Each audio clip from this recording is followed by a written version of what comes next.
Venez faire le Japa, venez faire le Japa. Aujourd'hui, on va faire un Japa dur. Laissez-moi d'abord un peu aller sur TikTok. On va faire un Japa dur. Parce que là, la fin d'élection présidentielle, là, ah, quelqu'un va se mandat ici, là. Quelqu'un va d'ailleurs là. Mince. C'est chaud. Mais comment moi-même, je n'ai pas fait pour déposer mon dossier? Mais je pouvais être président comme ça, hein? Je pouvais être président. Mince.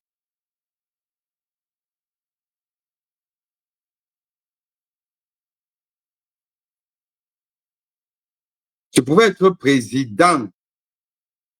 Parce que quand tu vois les candidats là, quand tu vois tous ces candidats là, merde,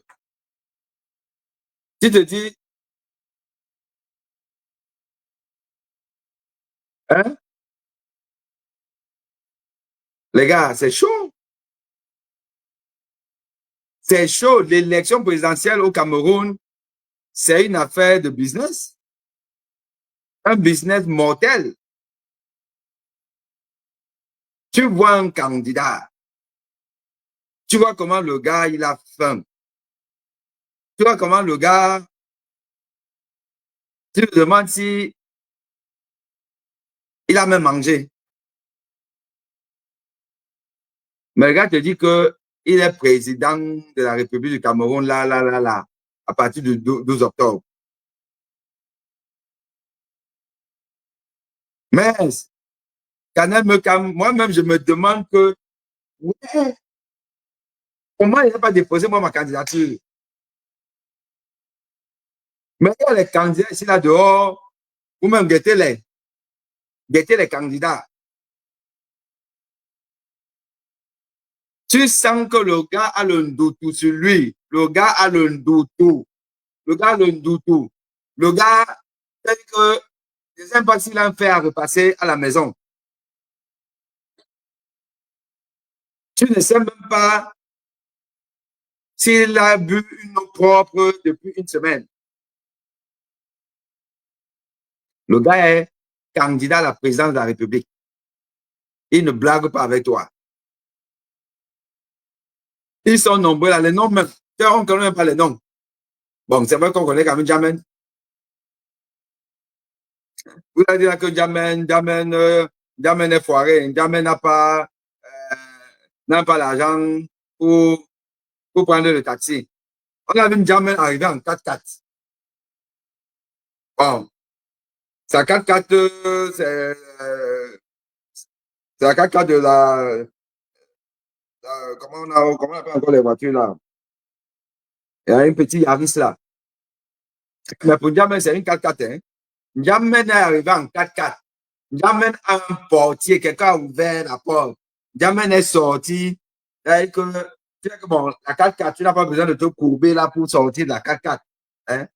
La 4x4, tu sors là, ça veut dire que le temps s'est bombé. Bon. Jamen, il fallait qu'il se courbe là parce qu'il ne fallait pas que sa tête cogne sur la portière de la voiture. Avec beaucoup de difficultés, Jamen est quand même sorti. Mais on a ouvert la porte en Jamen. On a ouvert la porte en Jamen. Jamen est arrivé. Faut que je vous lance. J'ai les clichés de Jamen quelque part, mais vous avez vu ça?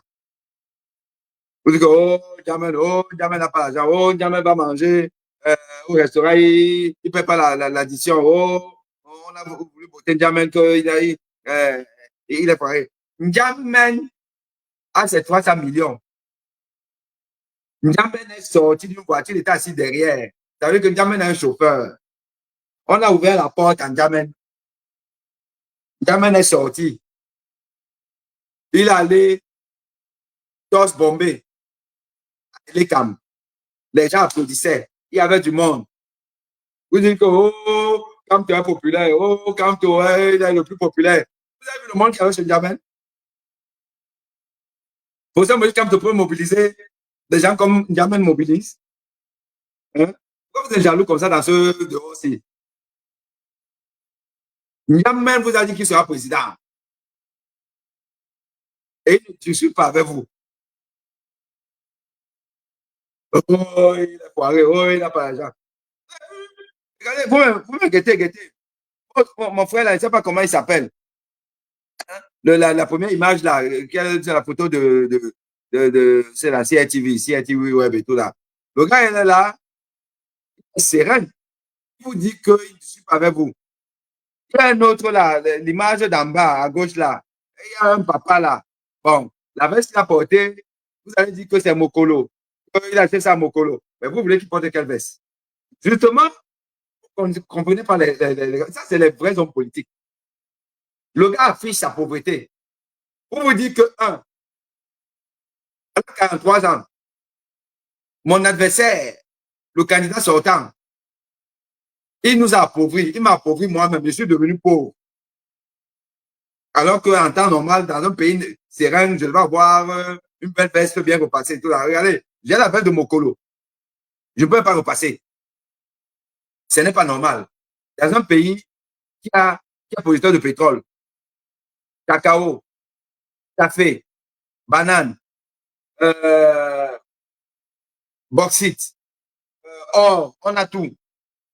Mais un citoyen, un valeureux citoyen comme moi, je porte la veste de Mokolo. C'est pas normal. Donc, je vais être candidat pour non seulement ne plus porter la veste de Mokolo et bien manger. Vous avez quand même le droit. Mais je vais aussi vous donner un peu. Ça, c'est un coup politique que vous ne pouvez pas imaginer. Les candidats que vous négligez là, vous êtes là, vous dites que c'est Cabral qui sera président, oh, c'est Moïse Kamto qui sera président, oh, c'est Joshua qui sera candidat. Depuis 20 ans, vous ne parlez toujours des mêmes candidats. Les gars qui sont pauvres, qui ont des marchés, qui vivent bien, ils sont les éminents agrégés, professeurs et tout ça là. Vous négligez le bas peuple. Voilà maintenant les candidats du bas peuple. Hein? Voilà les. C'est des affamés. Mais bon, ils n'ont pas voulu être affamés. On les a affamés. Docteur Yam Timban, c'est un affamé. Il assume qu'il est affamé, mais il a faim. Il a envie de manger. Et bon, il dit qu'il va aussi vous donner un peu. Il va vous donner un peu là. Mais mes autres frères là, vous les voyez là et tout ça là. Ils ont faim. Ils auraient pu aller prendre, emprunter des costumes à gauche, à droite, au quat. Être bien, aller voir le salon de beauté, de coiffure le plus huppé. Bon, fini leur argent du mois, fini ça là-bas pour être beau, fini là parce que c'est leur plus beau jour en termes d'action politique et se présenter bien. Non, c'est des candidats honnêtes, des candidats véridiques, des candidats du peuple qui se présentent tels que la société a voulu qu'ils soient, c'est-à-dire des pauvres types, des va-nu-pieds, des SDF, si vous voulez. Et c'est ça leur programme politique. Ils viennent vous dire que bon, les gars, là maintenant, nous, on veut que le pouvoir revienne au peuple. On est fatigué, les gens qui vont juste à l'hôtel intercontinental, qui ne descendent pas vers le peuple. Le jour, ils veulent voyager et tout, là, on bat la route, dans la maman qui va se baigner là, que, elle 1000 francs par jour là-dedans. On a barré la route cette journée-là, elle n'a rien, elle ne peut pas nourrir ses enfants et tout ça là. Bon, ces hommes politiques là, on ne veut plus, on veut plus, on veut plus. On veut maintenant les gars du peuple. Les gars vous disent que nous sommes des gens du peuple. Et vous êtes là. Vous faites nous parler des hommes politiques classiques. Les gars qui ont 1 million par mois, hein, qui avaient faim, qui n'ont plus faim. Bon, c'est vrai que vous allez me dire que toi-même, tu vois, docteur, toi-même, tu nous dis que on vous parle des hommes politiques qui avaient faim, qui n'ont plus faim. Eux, là, ils ont faim. Qu'est-ce qui nous prouve que quand ils vont venir à la mangeoire, ils n'auront plus faim et ils vont nous oublier? Qu'est-ce que vous voulez que je vous réponde? Ils ont promis que, bon, eux, ils ont faim. C'est vrai qu'ils n'auront plus faim, mais ils vont penser à vous. Alors maintenant, qu'est-ce que vous voulez que je vous dise? Je ne sais pas si ceux dont vous parlez là, qui gagnent le million par mois, est-ce qu'ils ne pensent pas à leurs collaborateurs? Je ne sais pas. C'est vrai que vous allez me dire que Kona est fâché parce que on lui avait promis que lui aussi va manger, on ne lui donne rien et que c'est pour ça qu'il s'est rebellé. C'est vrai que c'est compliqué, hein? C'est compliqué avec nos hommes politiques. Que quand ils sont déjà là en haut, ils oublient le peuple. Donc, vous dites qu'on a oublié qu'on a. Sauf que les partisans de l'homme qui avait faim, qui n'a plus faim, vont vous dire que le problème, ce n'est pas ça. Le problème, c'est que Tanganji, il a d'autres dessins.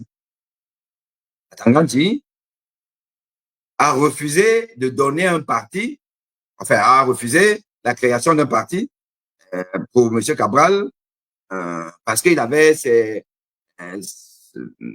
plans machiavéliques. Ça, moi, je ne sais pas. Ce que je sais, c'est que dans la vie, il faut savoir ne pas dépendre des gens. Il faut savoir avoir les moyens de sa politique. Dépendre des gens est souvent compliqué. Être au service d'une mauvaise cause nous rattrape toujours. Enfin, c'est ça qui est la vérité. Toutes les difficultés que rencontrent les hommes politiques aujourd'hui, deux raisons. Soit ils se sont compromis et ça les rattrape, soit ils sont un véritable adversaire danger pour le pouvoir. Il vaut mieux être dans le deuxième quartier. Mais en fait, la morale de cette élection présidentielle et cette pléthore de candidatures qu'on va pousser à gauche, à droite, à gauche, à droite. Tu vois quelqu'un, tu te demandes et tout, il est là pourquoi, machin, tout, et tout ça là, il a fait comment, est-ce qu'il remplit les conditions, est-ce qu'il a des signatures, ou alors est-ce qu'il a les 30 millions. Il y en a, vous allez être surpris de savoir qu'il y en a là qui vont être plébiscités par les camps, vont être déclarés éligibles. Et on va se demander comment ils ont fait pour avoir 300 signatures, des non-names, pas connus. On sait que dans un pays où tu vas rencontrer une autorité, qu'elle te reçoive même, c'est tout un problème. Et tu viens lui dire que bon, moi, je veux concurrencer l'homme qui est là, il tout dit, et tout, alors que lui-même, son poste lui a été donné par la magnanimité de l'homme qui a étudié. Donc, les 300 signatures, il faut les avoir. Je crois savoir que M. Valère Bessala ne les a pas eu, les 300 signatures. Donc, vous allez voir qu'un non-name, un gars, un affamé, quelqu'un qui a même du mal à joindre les deux bouts, non seulement les 300 signatures, mais en plus, il a 30 millions. Il va être candidat. Il y aura des candidatures validées par Elecam, qui sont des candidatures au service d'une cause. Au service d'une cause. Au service de la conservation du pouvoir. Ça, je vous le dis encore. Plus que jamais, cette élection présidentielle est l'élection de la tricherie sophistiquée, soft. Et ça va passer, entre autres, par adouber des candidatures qui ont un seul objectif. Et un objectif à ce soir. Je vais commencer par l'objectif à ce soir. L'objectif à ce soir, c'est que si ces candidatures peuvent grappiller une partie de l'électorat, ou diluer. Parce qu'il va bien falloir qu'on distribue. Tu ne peux pas être candidat et qu'on dise que tu as eu zéro voix. Tu auras quand même quelques voix. Donc, on va donner un pourcentage par ici, là, 2% par là, 1% et demi par ici, machin, truc et tout ça là. Bon, ça fait que c'est 10% qui sont éparpillés comme ça, là, inutilement. 10%. Et les candidats qui revendiquent vraiment la possibilité de gagner l'élection vont se voir donc distribuer un peu plus. Et on aura pris dans leur un peu plus là pour aller donner aux candidats lourds, farfelus là, les affamés, qui ont un dossier incomplet mais validé. Parce qu'il ne peut pas avoir 30 millions. Tu vois, quelqu'un qui ne peut pas repasser sa veste, mais il a 30 millions. Pas là-bas. Pour ce Baïbek, chirurgien de son état, enseignant universitaire, a du mal à trouver 30 millions. Mais tu vois un gars affamé, il dit qu'il a 30 millions. On va valider. Vous êtes là. Est-ce qu'on est là, on a regardé les comptes, on a vu comment quelqu'un a déposé un chèque qui n'est pas un chèque en bois, ou a fait un virement, on est là. Et les candidats nous disent que tel est candidat. Vous allez voir. Cette élection-ci, là, il y aura au moins 10, 15 candidats. Minimum 10. Mais je soupçonne qu'on sera peut-être à 15 candidats entre nous, dans ce pays-ci, là, de ce qu'on sait du monde politique camerounais. On sait qui est candidat, qui n'est pas candidat, qui est un homme avec une assise, une assiette de sympathisants, de membres, de potentiels cotisants. On sait. Et on voit que il y a des hommes politiques connus et reconnus sur la place politique camerounaise qui ne postulent même pas, qui n'essaient même pas. Pas qu'elles ne peuvent pas y arriver, mais ce n'est pas facile. Ce n'est pas facile. Parce qu'être candidat, ce n'est pas seulement donner les 30 millions, mais c'est après battre campagne. Donc, c'est avoir une manne financière conséquente. Mais les gens sont en retrait. Et vous voyez donc des non-name, des gens qui sont de nulle part, qui se disent qu'ils sont candidats. Quel est l'objectif? L'objectif, ce soir, je vous ai dit, c'est juste pour éparpiller un peu les voix. Parce que le facteur de confusion est suffisamment important quand il y a beaucoup de candidats. Alors que s'il y a, disons, 2, 3, 4 candidats là, tout là, c'est un peu serré là, non, je ne peux pas avoir eu autant de voix, on a quand même une idée grossière de l'électorat.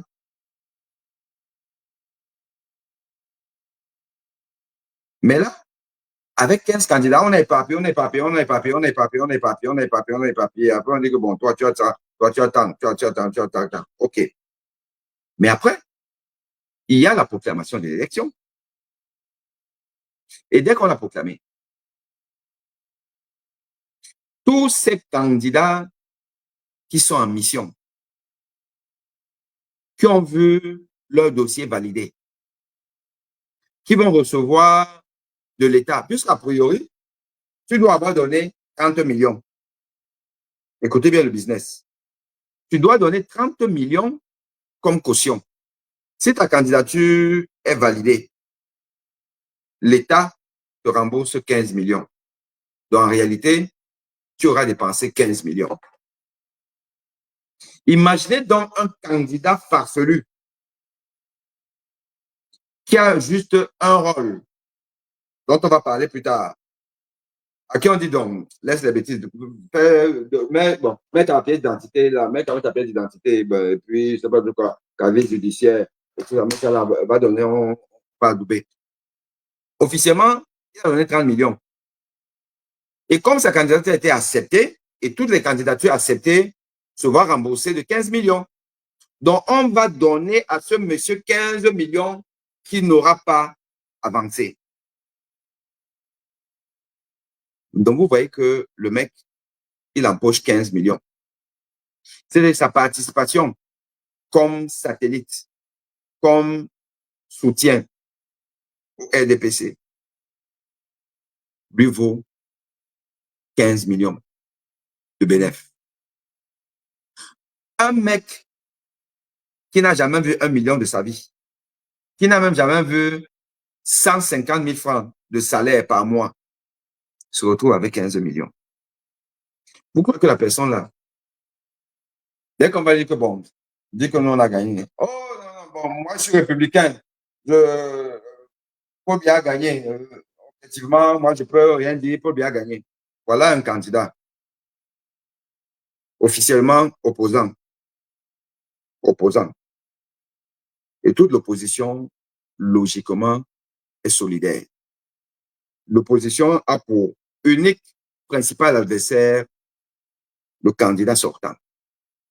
Vous voyez donc un opposant qui va vous dire que, oh, moi je suis républicain, oh, bon, comme le Conseil constitutionnel a dit que c'est Paul Biya qui a gagné, enfin, c'est Chantal Biya, vous comprenez, on dit Paul Biya, a gagné, bon, moi, qu'est-ce que je peux, qui suis-je? Qui suis-je pour dire que ce n'est pas ça? Ok, j'accepte.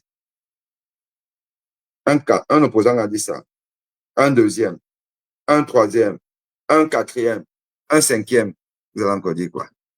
Vous allez venir à brailler que, oh, oh, oh, on a gagné, oh, le PV, oh, le PV, oh, là-bas, il n'y avait pas la lumière, oh, là-bas, ils ont tabassé notre scrutateur, oh, oh, oh. 5 pseudo-candidats d'opposition. 6, 7. On dit que Paul Biya a gagné. L'affaire est pliée. La multitude de candidatures que vous voyez là, des gens affamés qui viennent se présenter avec des vestes de Mokolo non repassées. Ils sont en mission. Ils sont en mission. Ces gens-là sont en mission. Comment vous pouvez donc expliquer qu'un parti comme le RDPC, qui est implanté partout, qui règne sur le Cameroun depuis 43 ans, il lui dit qu'il est puissant, un parti comme celui-là, qu'est-ce qu'il a s'emmerder avec des petits partis lolo qui n'existent pas pour vous dire que non, venez, déposez les dossiers, Subitement, du jour au lendemain, on voit une flopée de candidatures. Des gars qui sortent de leur lit, qui viennent seulement courir là, déposer des dossiers. 22, 25, vous ne comprenez pas. Vous pensez que c'est le hasard.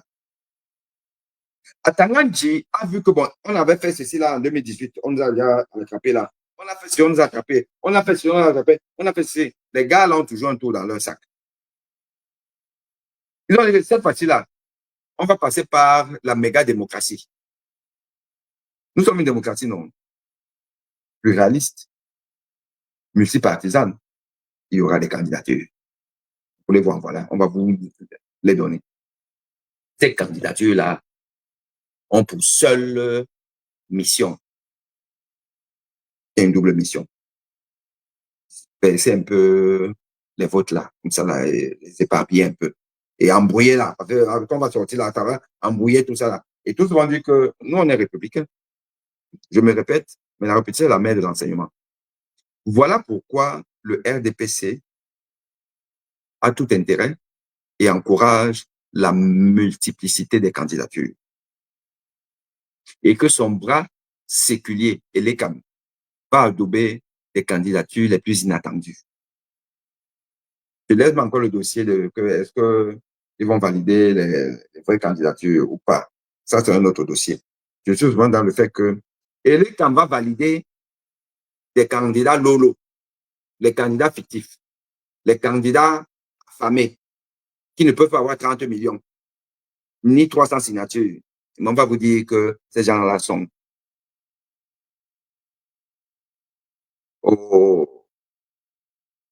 à l'élection du 12 octobre en tant que candidat. Et le NDPC sait qu'il aura besoin de la caution, du soutien d'une partie de l'opposition pour justifier, légitimer sa forfaiture. Et qu'une fois, je vous rappelle, prenez l'histoire de toutes les démocraties bananières d'Afrique, où l'opposition est toujours partie en rang dispersé. Non, non, non, chacun pour soi, je suis fort, je suis fort, je suis fort.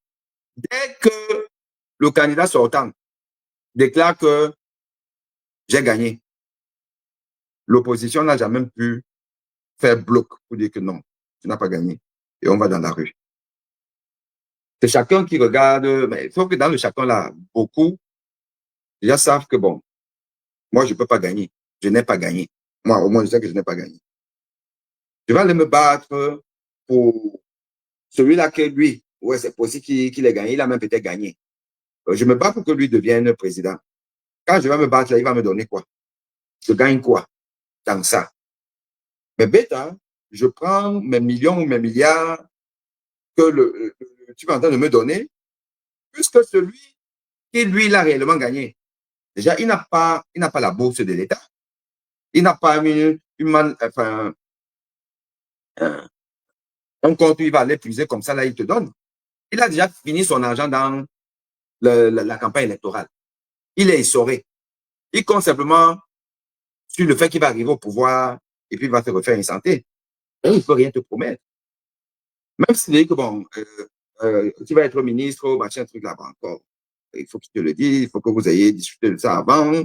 Parce que si vous étiez même de vrais ennemis, enfin, entre guillemets, des adversaires sérieux, et il n'y a pas eu un deal entre vous. Et il dit qu'un tient vaut mieux que tu l'auras. C'est que celui qui est là, déjà même, avant que je n'ouvre la bouche, il a déjà viré l'argent dans mon compte.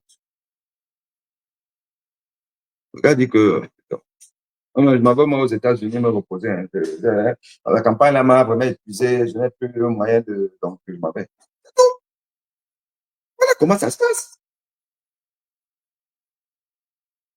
C'est comme ça que ça se passe. Et une fois que l'opposition n'est pas unie, celui qui estime qu'il a gagné, il va se battre tout seul contre toute une machine. Et comme les Occidentaux et les institutions internationales ne veulent pas perdre le temps, elles savent ce qu'elles gagnent avec celui qui est là, elles ne savent pas ce qu'elles vont gagner avec celui qui va venir et tout. On dit que bon, allez, on connaît la personne. Toi, tu es muselé.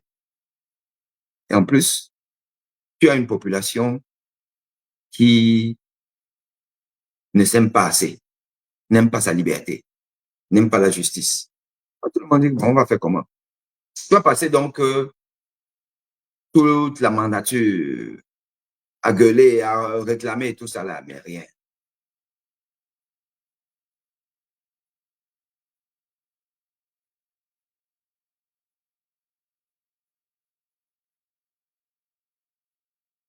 Donc, en réalité, moi, je vous dis, c'est comme ça que je fais toujours mes analyses. J'ose croire que je me trompe. Mais je me base sur l'expérience passée du Cameroun et la réalité africaine.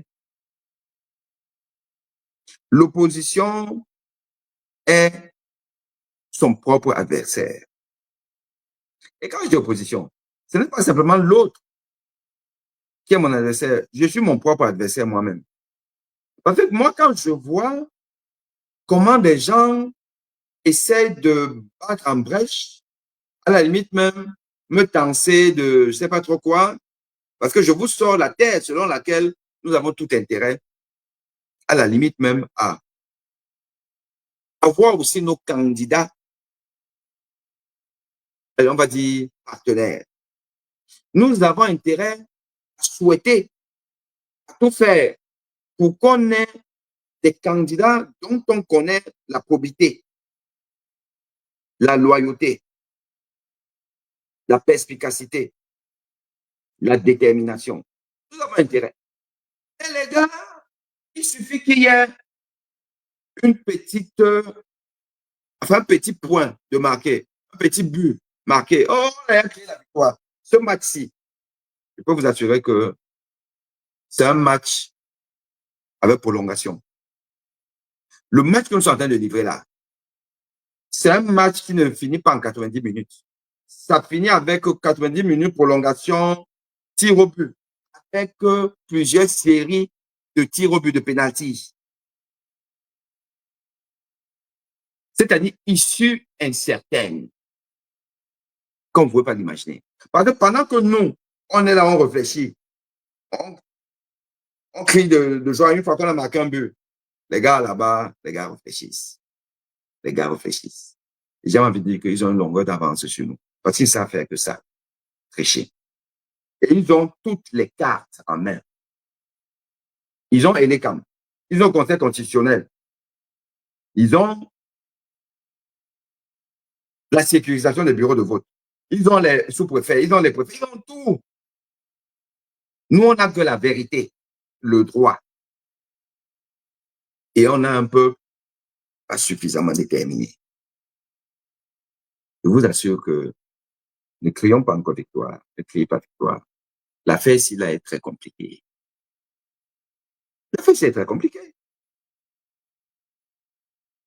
Ce que vous voyez le défilé, parce que normalement, dans un pays sérieux, on doit même enfermer un mec qui n'a pas mangé, qui a faim, qui est dans l'indigence totale, qui vient dire que je vais être candidat à président de la République. On doit l'enfermer. On doit l'emprisonner. C'est un farfelu. Oui. Il a fait comment pour trouver 30 millions? 30 millions. Tu fais comment? Quand tu n'as pas mangé. Quand on voit ton aspect, on sent que toi, là, si tu vois même un billet de 10 000 francs, là, tu tombes en syncope. Mais tu as 30 millions. Mais ça existe parce que le camp d'en face est en train de travailler. Les gars sont au laboratoire. Que quoi? Le trésor, la manne va nous échapper. Le pouvoir, faut rigoler. Les gars.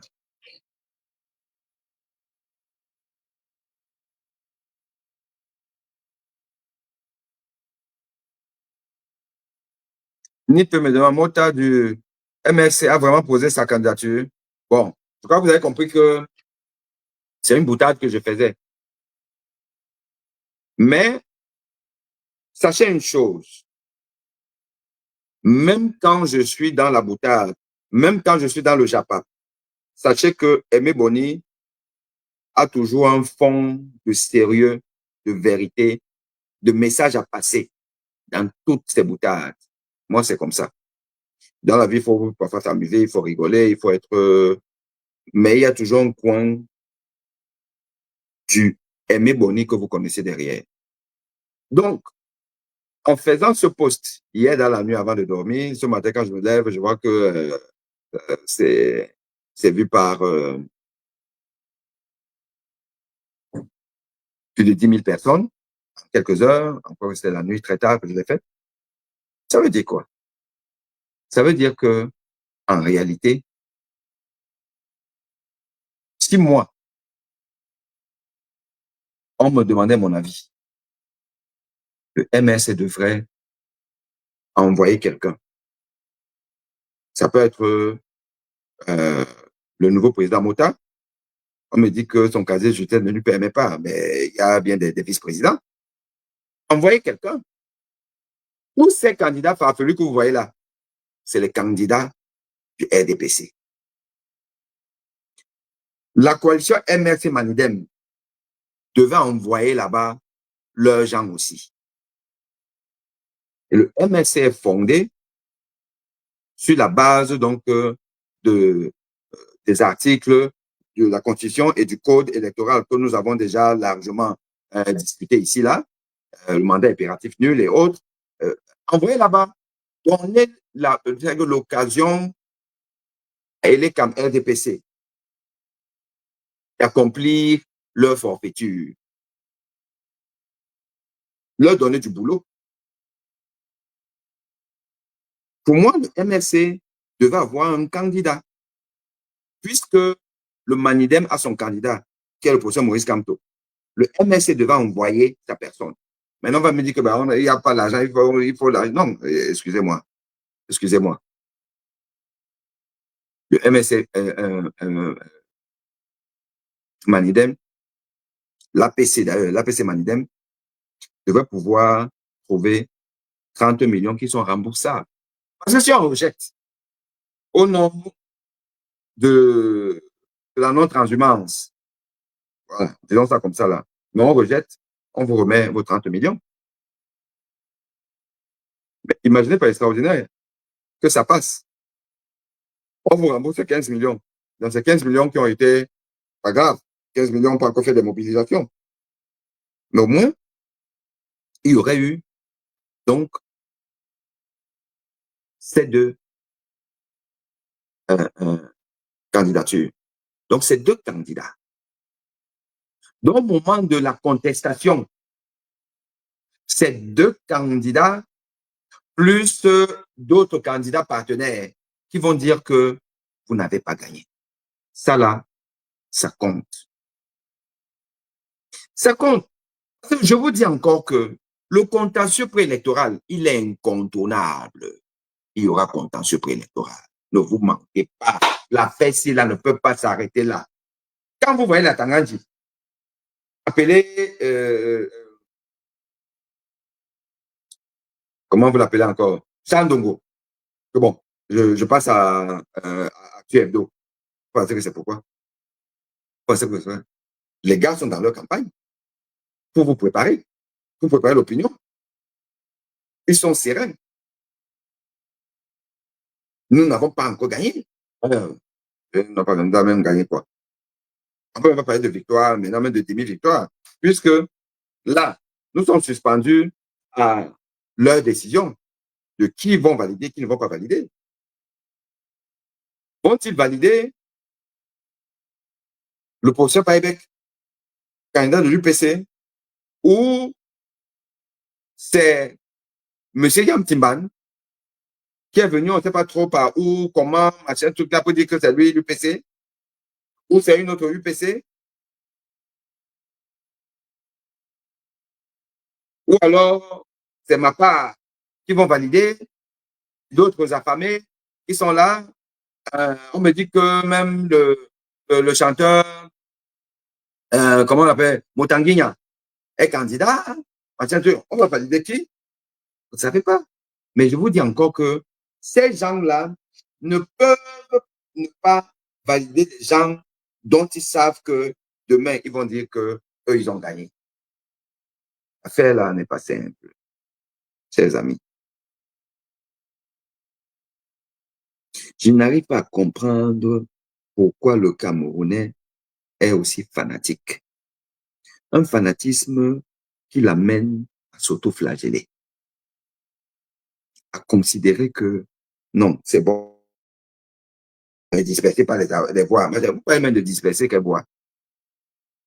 Vous n'êtes pas encore sûr d'être admis. Vous pouvez déjà de ne pas disperser les voix. Alors que là, on doit seulement larguer aussi nos gens. Et on voit qui on valide. Parce qu'en plus, si je vous dis qu'en réalité, nous ne devons pas donner l'occasion à cet élève-là de travailler. Parce qu'ils ne sont pas crédibles. Et les quand même ne respectent pas son code électoral.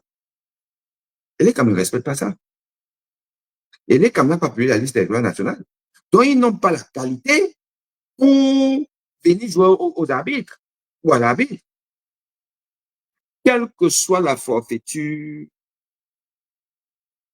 du RDPC et les CAM, nous les Camerounais, nous ne faisons qu'avancer vers la guillotine. On fait qu'avancer vers la guillotine. Et les CAM n'a pas la crédibilité pour éplucher ces dossiers-là.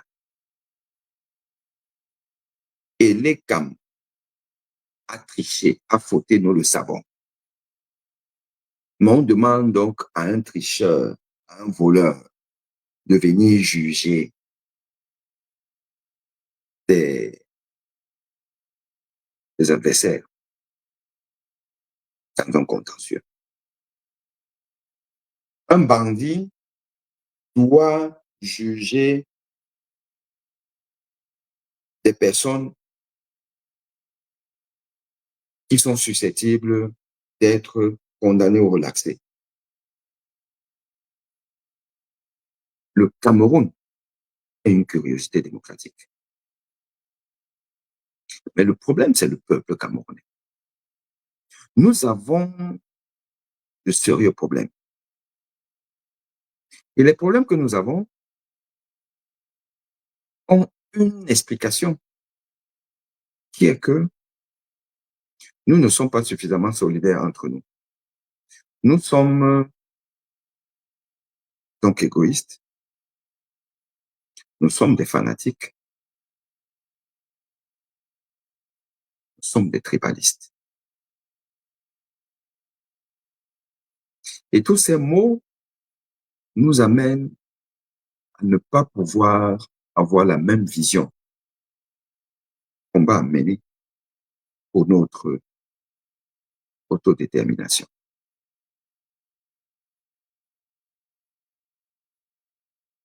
Nous ne sommes pas suffisamment déterminés et intelligemment déterminés. Parce qu'il faut de l'intelligence dans ce combat-ci que nous menons. Il faut de l'intelligence. Il faut réfléchir plus vite et plus loin que notre adversaire. Mais en fait, nous courons toujours après. Nous courons toujours après. Vous allez voir que même là où on pense avoir une victoire, quand on va regarder, il y a quand même des écueils, il y a quand même des faiblesses, il y a quand même des choses qu'on aurait pu faire un peu différemment. Bon, pas grave, il faut avancer, et avancer intelligemment. Moi, j'ai toujours considéré que l'excès d'optimisme que je vois dans le camp d'en face a une raison. Ce n'est pas par hasard. Ils ne sont pas infaillibles, mais nous commettons beaucoup d'erreurs. Nous avons un optimisme qui est contre-productif. Et nous essayons de mettre nos œufs dans un même panier, un panier à crabe, un panier dont la gestion dépend de quelqu'un qui est un ennemi déclaré. Et moi, je dis que c'est dommage.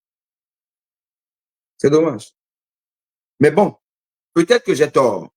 J'ai envie d'avoir tort. J'ai envie d'avoir tort. Mais, les gars, c'est pas gagné. Hein. Donc, Pierre Kafka dit, je suis de votre avis, professeur.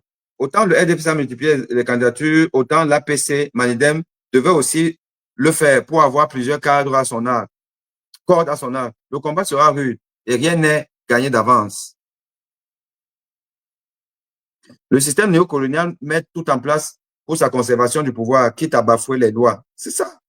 On est dans un système néocolonial pur et dur qui veut survivre.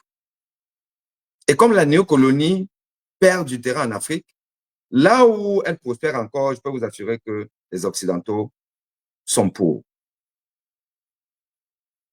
La France, les États-Unis, l'ONU, Israël, tous ces gens-là sont pour Chantal Biya. Je vous le dis encore. Et donc, à partir de là, ne pensez pas que ça suffit. Ne pensez pas que notre seule détermination suffit.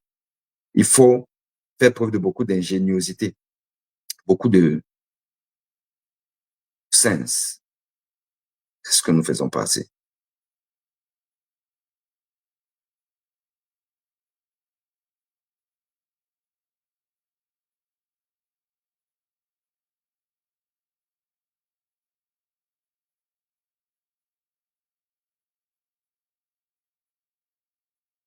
Académie KSH. Bonjour, monsieur. Je trouve votre raisonnement très logique, car c'est pas anodin que le MINAT avait légalisé une multitude de partis politiques satellites. Non, non, c'est pas anodin. Ne voyez pas Atangandji comme un homme simple. Atangandji ne peut pas être un homme normal. Atangandji est en mission commandée,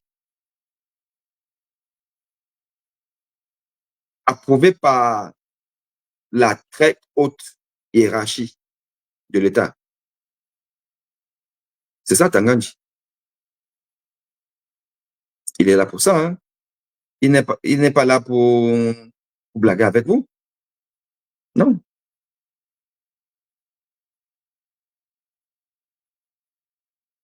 Noubia Touré, qu'est-ce que vous voulez dire?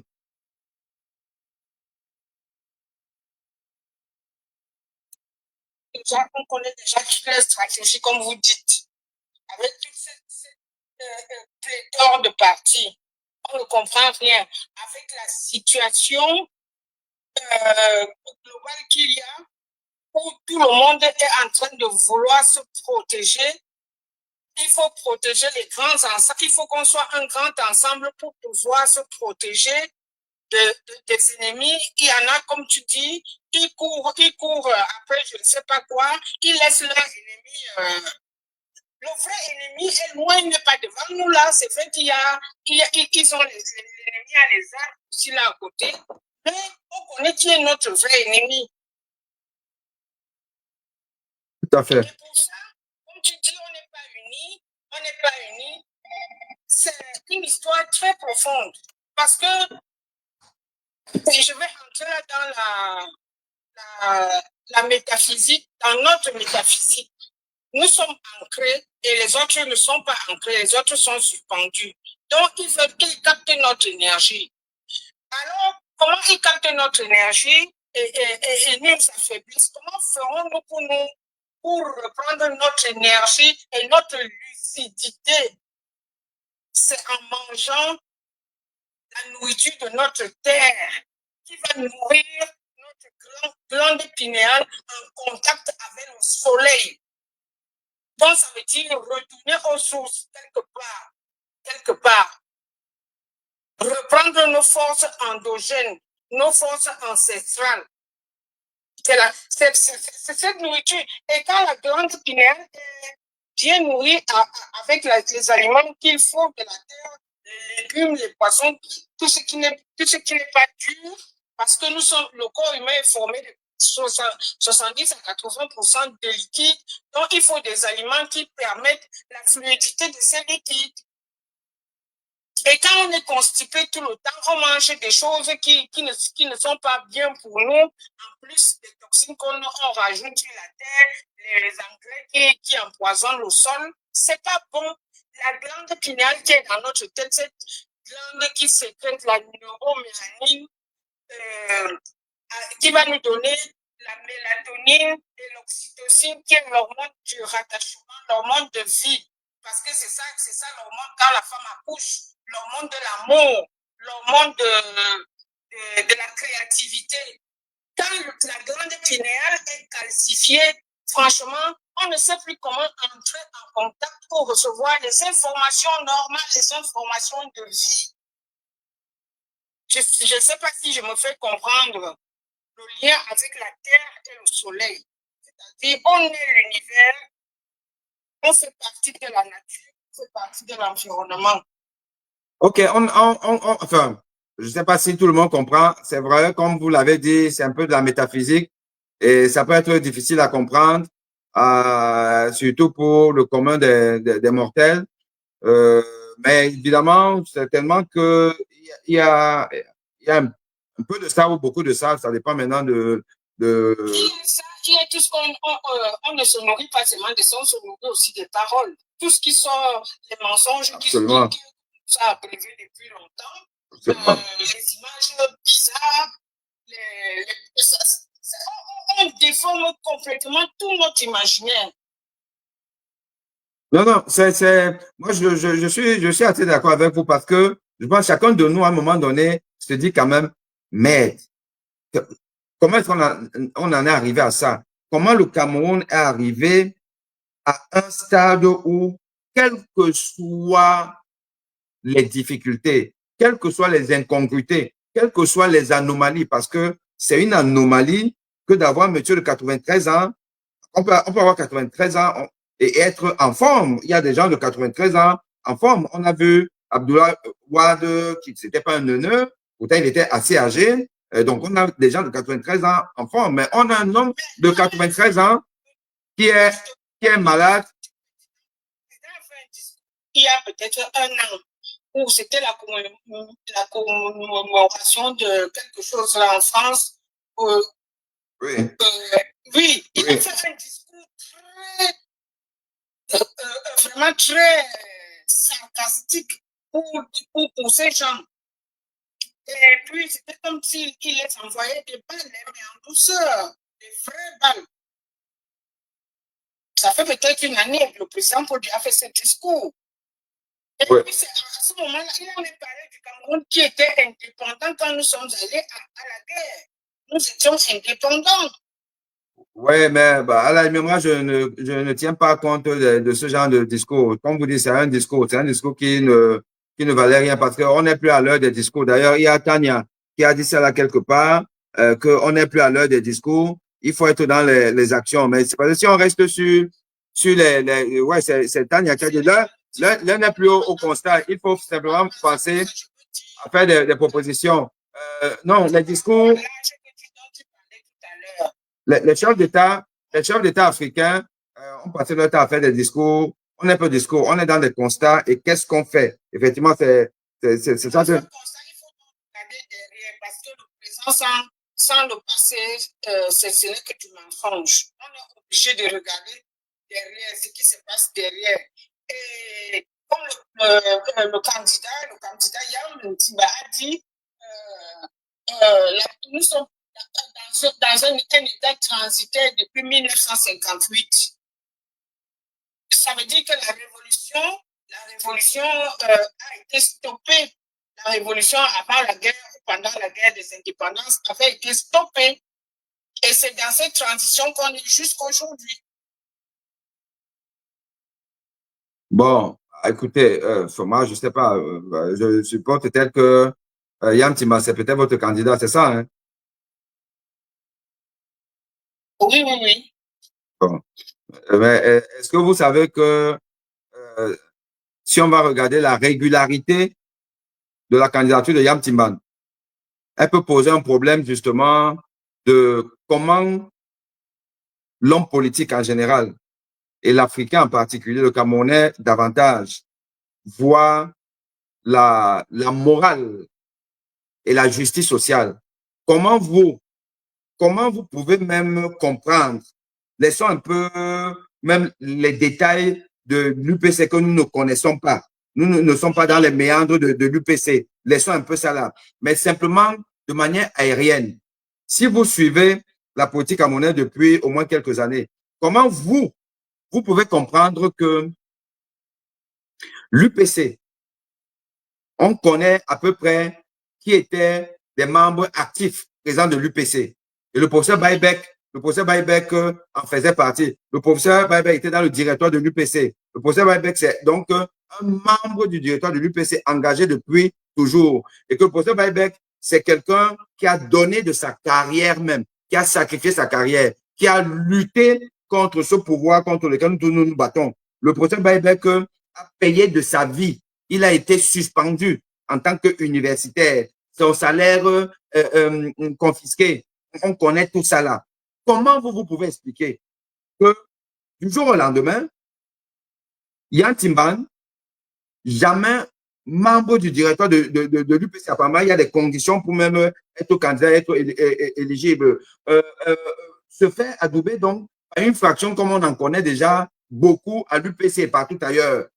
Comment vous pouvez comprendre qu'un monsieur donc vient par une voie contournée, par la fraude, pour vouloir être candidat? Comment vous pouvez croire au discours d'un monsieur comme Yam Timban, en sachant qu'il est déjà issu d'une contestation sérieuse de sa candidature dans un parti où on connaît au moins qu'il y a au moins une personne qui a plus de crédibilité de par son parcours, de par le fait qu'il a toujours été membre du directoire. Vous, comment est-ce que vous pouvez comprendre ça et accepter ce genre de forfaiture? Vous dites que c'est une forfaiture, ça peut être plus forfaiture de la façon dont ça s'est passé. Mais moi, je les connais, je connais Yam Timba, rien qu'à la télé, sur les plateaux, avec son discours depuis des années. Et je connais aussi le professeur Baïbek avec son discours sur les plateaux depuis des années. Je regarde les deux, et les deux sont dans un parti qui est vraiment, qui inspire l'âme du Cameroun, l'âme de l'Afrique. Et puis, je suis sûre que dans les arcades de leur discussion, ils ont regardé les propositions et l'effectivité et, comment on dit, l'applicabilité de cette histoire et qui serait à même de se présenter vraiment. Je pense que c'est ça qui a pesé beaucoup pour que Yam Timba soit choisi comme... Non, madame, vous ne pouvez pas dire ça parce que quand vous dites que Yam Timba a été choisi, on vous dira aussi que le professeur Baïbek a été choisi, puisque le professeur Baïbek a été adoubé lors d'une de leur convention. Donc, il se trouve que il y a donc là-bas des fractions. On connaît la fraction de Baport-Lipote qui dit que lui, il est avec Paul Biya là-bas. Il y a la fraction de Baport-Lipote. Il y a donc la fraction de Baïbek, on va dire ça là. Et il y a la fraction de Yam Timba. Ne dites pas qu'il a été adoubé par, il n'a pas été adoubé par tout le monde, puisqu'il y a des fractions. À partir du moment où il y a dans les fractions, on doit regarder les choses objectives. Dans les choses objectives, Baport-Lipote a été débouté par le conseil, par la Cour suprême. Non, pas la Cour suprême, a été débouté par la Cour suprême. Voilà, donc ça, c'est une décision de justice. Et de l'autre côté, je n'ai jamais entendu Yam Timba communiquer sur le fait que au congrès de l'UPC, dans le décompte des votes, qu'il a eu plus de votes que Baïbek. Je n'ai jamais entendu ça. Oh, Baïbek le dit, le clame, dit qu'il y a un procès verbal où il a eu plus de votes et que d'ailleurs, il est parti avec une avance qui est que d'après leur règlement intérieur, le fait d'être membre du comité directeur, ça te donne déjà un certain nombre de points d'avance, disons par exemple 27%. Comment se fait-il donc qu'un monsieur qui est membre du comité directeur, qui a 25% d'avance et qui a eu plus de votants, se retrouve à une autre fraction déclarée comme vaincue par quelqu'un qui sort de nulle part, qui n'est pas dans le directoire, qui est venu comme ça, là, qu'on a parachuté, on dit. Moi, je dis encore que je reste sur les faits déclaratifs des uns et des autres. Je veux bien que Yam Timban nous apporte de manière officielle, de manière, pas des déclarations, je n'ai jamais vu. Il faut sortir ça, où il dit que voici le PV, j'ai eu ceci, j'étais membre du directoire, j'ai eu tel nombre de points, il y a ça là. Et donc, à partir de là déjà, moi, j'ai envie de vous dire une chose, peuple camerounais. Nous sommes nos propres bourreaux. Quand nous passons notre temps à rester sur le superficiel, oh, il parle bien, oh, il a un discours panafricaniste, machin, tout là. Voilà comment on trompe un peuple. Les discours. Celui-là, je vais prononcer les premiers noms. H-I-T. On va l'allemand. Voilà comment il a trompé le peuple allemand. Mussolini a trompé le peuple italien. Macron a trompé le peuple français, puisqu'aujourd'hui, Macron est l'homme le plus populaire. Pourtant, il parlait bien. Sarkozy parlait bien. Si vous vous attardez sur le discours des gens, vous aurez des tromperies comme Madoff. Je ne sais pas si vous avez entendu parler de Madoff. Madoff, c'est un monsieur qui parlait bien. Voilà. Voilà. Donc, je dis encore peuple camerounais, cessez de rester sur le superficiel. Moi, je vais vous sortir un dossier Yam Timban. Je vais vous sortir un dossier parce que c'est un monsieur que je connais personnellement et qui a voulu abuser de moi dans l'affaire de l'élection à l'ordre des médecins. Un dossier que j'ai apporté dans un média. Et lui, il devait être le facilitateur. Il a voulu détourner ça. Ordre des médecins. Je parle des faits clairs. Il me suit peut-être et il sait de quoi je parle. Et ce monsieur sait qu'il ne peut même pas oser m'affronter publiquement car je le déconstruis tout de suite. Et vous ne voulez pas comprendre une chose. Restez sur du rationnel. Laissez les histoires superficielles. Parce que, comme on en a dit dans la Bible, beaucoup viendront à mon nom. Il paraît que c'est moi, je ne suis pas un croyant, pratiquant. Hein. Beaucoup viendront à mon nom. Il y a beaucoup de bandits sur la place publique, la place politique au Cameroun et ailleurs. Des gens qui ne se sont pas construits par eux-mêmes. Et ils n'ont peut-être pas eu les moyens pour ça là. Et ils savent qu'ils ont au moins une qualité, l'art oratoire. Ils vont venir vous raconter des bêtises. Yam Timban, c'est un monsieur pas sérieux. C'est un monsieur pas sérieux. En tout cas, il n'y a pas de personnes parfaites. Nous sommes des personnes perfectibles. Et puis, le discours de Yam Timba, le programme de Yam Timba, vraiment, ça nous a touché au cerveau à la moelle épinière. Et puis, s'il y a des choses à rajouter, s'il y a des choses... En fait, c'est une histoire Bon. un contenu des Africains, un contenu africain. Personne ne pourra tromper l'ordre, comme vous dites là. Si Yam Timba a des choses qui ne sont pas bien, on va le voir, on le sait, comme vous le savez. Mais le programme qu'il a sorti et la façon qu'il a décrit le programme, nous, on se sent touché, on se sent concerné. En fait, c'est ça. Je ne refuse pas ce que vous dites, que peut-être qu'il s'est mal comporté ou bien il y a eu un quoi entre vous et puis qui n'est pas négligeable, bien sûr, parce que c'est une histoire qui tire sur la moralité. Personne n'est perfectible, personne n'est parfait, nous tous nous sommes perfectibles. Alors, je me dis que avec son âge, avec son parcours, il a la clairvoyance. Quel parcours? C'est quoi son parcours? C'est quoi? Les ressources d'un certain nombre de ressources. Parce que ce n'est pas lui seul qui va faire tout, hein. Ce sera une... Non, madame, permettez-moi en plus, là, en réalité, je faisais juste un petit speech sur le positionnement que nous devons avoir face au pouvoir et la multiplicité des candidatures. Mais en réalité, on aura le temps d'échanger davantage, ce qui n'est pas le cas maintenant parce que je suis entre, ma pause est finie, je dois reprendre des patients.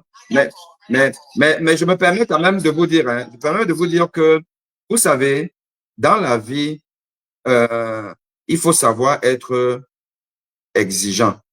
C'est parce que la nature humaine, l'être humain et l'Africain en général, n'a pas de standard d'exigence assez élevé que nous sommes dans ce que nous sommes là. Hein? Il ne faut pas, voilà, très honnêtement, il y a des choses qu'il ne faut pas tolérer dans la vie. Quand c'est encore une histoire entre deux personnes, là, ça va. Mais quand c'est quelque chose qui peut toucher la destinée de toute une nation, je vous assure, soyons très exigeants.